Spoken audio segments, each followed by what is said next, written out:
কিয়ামতের দিন সর্বপ্রথম যে জিনিসটার হিসাব আল্লাহ নেবেন সেটা কি? সালাত। কুরবানির গোশতের সাথে যেটা খায়, তাই না? সালাত মানে নামাজ। এই নামাজের হিসেবটা সর্বপ্রথম আমাদের কাছ থেকে চাইবে কে?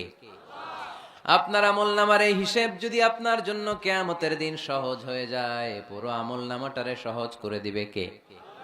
আর এই সালাতের হিসাবে যদি গন্ডগোল লাগে, সব গন্ডগোল লাগায় দিবে কে? এজন্য আল্লাহ বললেন, মসজিদের আবাদকারী তারা যারা আমার উপরে বিশ্বাস রাখে, আখেরাতে বিশ্বাস রাখে, সালাত কায়েম করে, যাকাত আদায় করে, আল্লাহ ছাড়া কাউকে তারা ভয় পায় না। ওয়ালাম ইয়াখশা ইল্লাল্লাহ, আল্লাহ ছাড়া কাউকে তারা ভয় পায় না। তাদের হৃদয়ে ভয় থাকে একজনের, তিনি কে? ফাআসা উলাইকা আইয়াকুনু মিনাল মুহতাদিন, আশা করা যায় তারাই হেদায়েত প্রাপ্তদের অন্তর্ভুক্ত, ঠিক কি না?